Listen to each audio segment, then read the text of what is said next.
Alright, what's up guys? Lego here with Dyna Demos. So this is what we were talking about earlier. Actually, rods might cut out, so I don't know if you got the beginning, but we'll talk about this again. So this is the North Carolina Harley-Davidson Challenge. What it is you have to go to at least 20 Harley dealerships that's located on this sheet. And you go to the dealerships, then you get entered to win this Road King Special. Really sweet bike, and they also got a mileage challenge. So this is going to be our new series. We're going to call it the Carolina Challenge.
Whoa! Almost dumped my bike. Welcome to Dyna Demos. I'm Rod. I'm Lego, and we just got done at New Bern Harley Davidson, and I'll let Rod tell you why. Yeah, so we I don't know what they call them, like the coalition of the Harley Davidson dealerships or the Carolina Dealers Association. Anyways, it's a bunch of dealerships. There's 30 on the list this year. I think there was 30 something last year also. And basically what happens is all these dealerships get together and they have this challenge. So you have to ride to 20, I think, of the 30 dealerships, get a stamp, and once you get the stamp, once you get 20 stamps, you can turn in your card and you can get enrolled to win a 2020 Road King Special. And they have like a side challenge also where they do a winner for mileage also. So they get your VIN number, they get your odometer reading when you sign up for it. Get over. And then once you sign up, when you finish it, I think it goes until November. They check your VIN again, and they check your ID, and they check your odometer. And if you have the most mileage, then you win a $500 gift card. Second place, I think, is a $250, and then third place is $100. And they have different categories like bagger, softail. I think Dyna and Sportster are in a category. Male and female. I think they do it by age group also. So yeah, we just got signed up for it. We got pretty far in it last year. I think we got to like 8 or 9 dealerships. Lego had like 2,000 miles under his belt, and we signed up super late also. But ran into some technical difficulties. I had some problems with my old bike. Lego, as you guys know, crashed his, and then Hurricane Florence happened. It just kind of sucked because we didn't get to finish it. And I just saw the card. This is the second annual. Did you see that? This is the second annual. So we did the first one, but obviously, like I said, we didn't finish it. Yeah, you know, so we're going to be doing this. It's going to be a new series on our channel, and we'll call it the Carolina Challenge, so check it out. I'll number them so you guys will know. We might hit up, you know, maybe 2 or 3 dealerships if they're close to each other in one video. It all just depends. We're going to hit all the close dealerships first. Well, actually, I mean, we're just going to go with it, whatever we can do. But the goal is at least get 20, which I think is doable since we started at the beginning and we have till what, like November? Yeah, so it's gonna be something fun to do, you know, grab a bite to eat, see some cool Harley dealerships. Not really gonna film the inside of them just because I think it's weird to like film people that I guess are unsuspecting. But yeah, you guys will get to see some cool North Carolina countryside. Yeah, so if you guys follow us on IG, you saw that yesterday we went and got another whoa, what is this lady doing? We got another 2016 Dyna Lowrider S that we went and picked up yesterday. So truth be told, we didn't buy that bike. It's actually a pretty good friend of ours. We've been on a deployment with them. Long story short, he is going to do training in Florida, so he needed somewhere to put the bike, and he had a bunch of parts, so we met him up in Virginia yesterday. He gave us the bike, some parts. We'll have it for at least 2 months, maybe 3, and yeah, looking forward to putting some stuff on it, giving you guys some more content, some more options. His setup is a little bit different from ours, which is pretty cool, so we'll be able to review some of those parts too.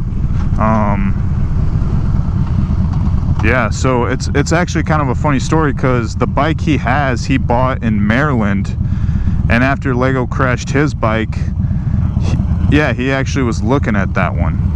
Yeah, so actually brings up a story of how we got our bike. So originally, for my bike, Rod and I were, I was talking to him about getting a motorcycle, and then I was just finally like, I'm just gonna pull the trigger, because I never had a Harley before. I've had dirt bikes, I had an R6, and then I was like, yeah man, I'm ready to just step up and just get a Harley. And I was like, why not get a lowrider S? Just go all out, He actually talked me into it.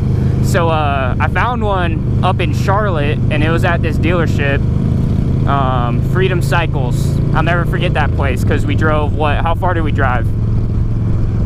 4.5 hours, and I told this guy I was coming from far away. That's probably a mistake right there, because he's like, oh yeah, it's a guaranteed sale then.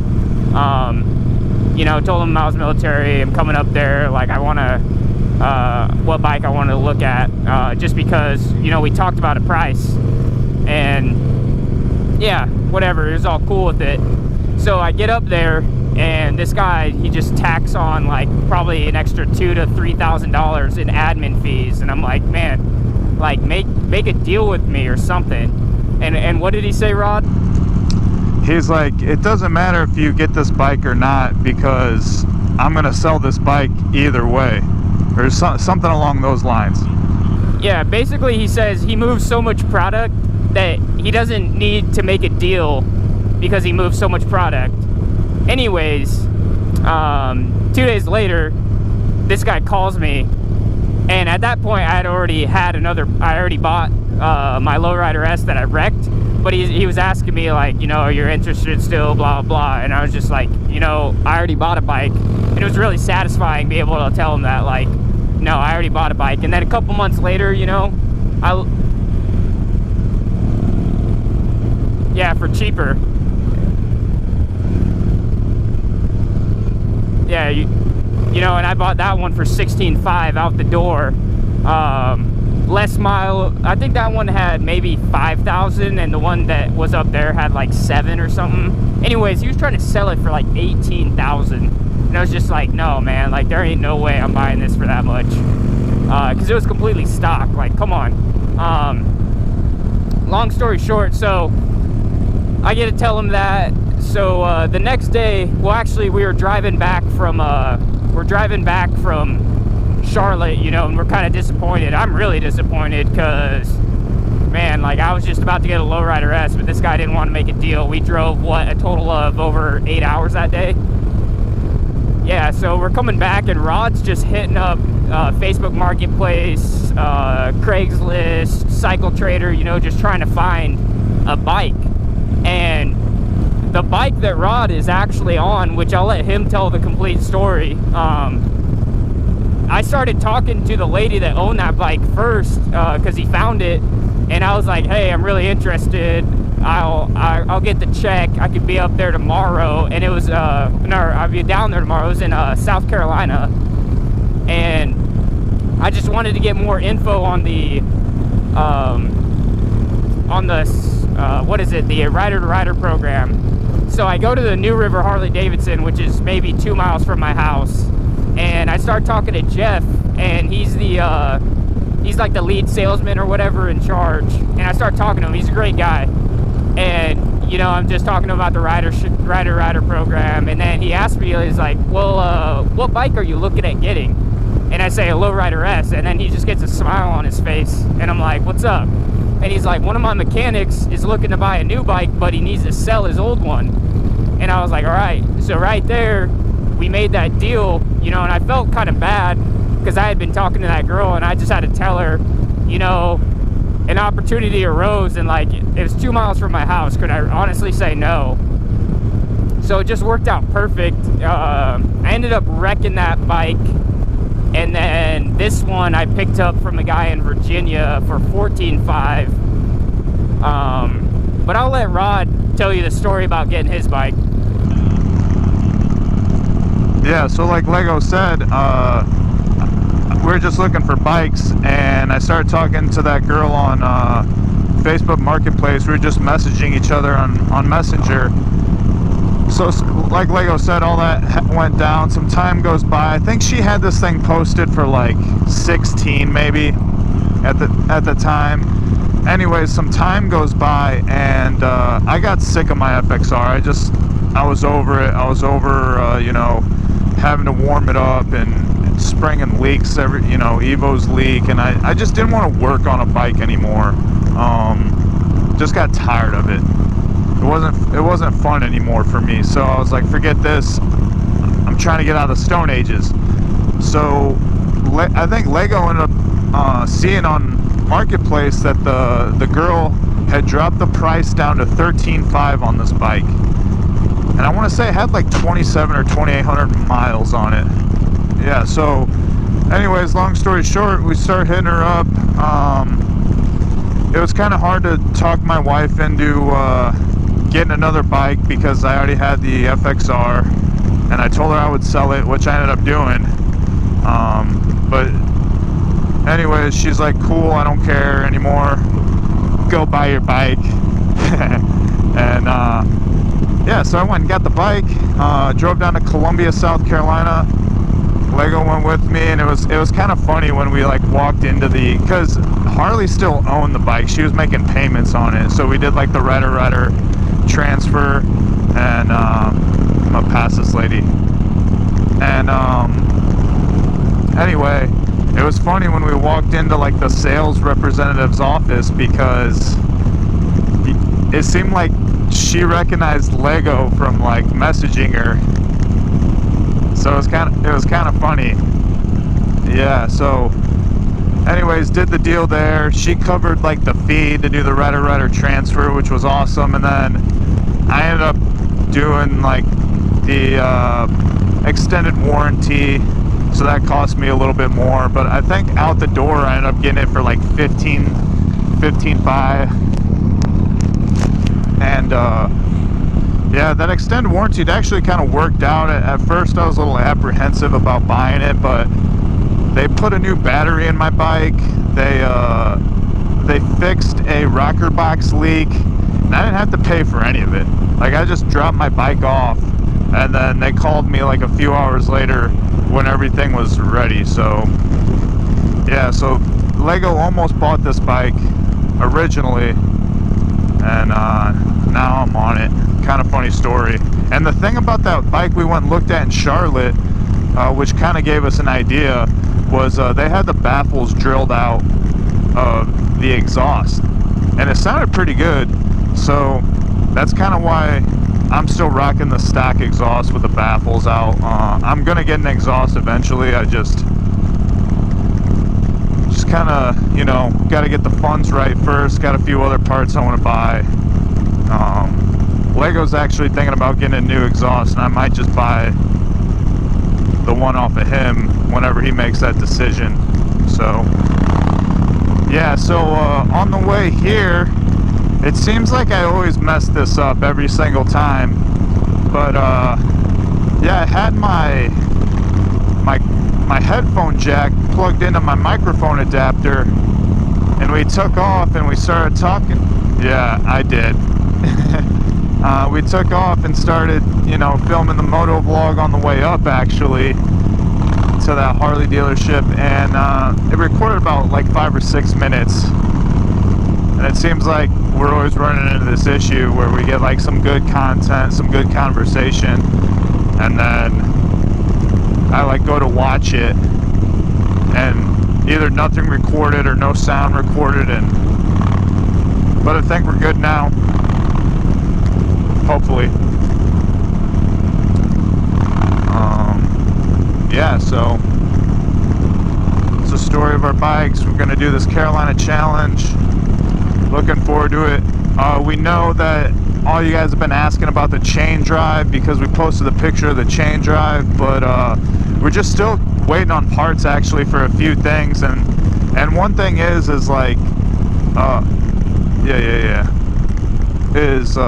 you know, you see how much the chain drive kit is, but you actually have to order, if you don't already have them, like a few specialty tools. I'm slowing down. And the specialty tools actually cost us more than the actual chain drive kit itself. And then of course we had to buy gaskets, because you know we don't want to put on a chain drive kit using the same gaskets and then like have to rip it all back apart. That would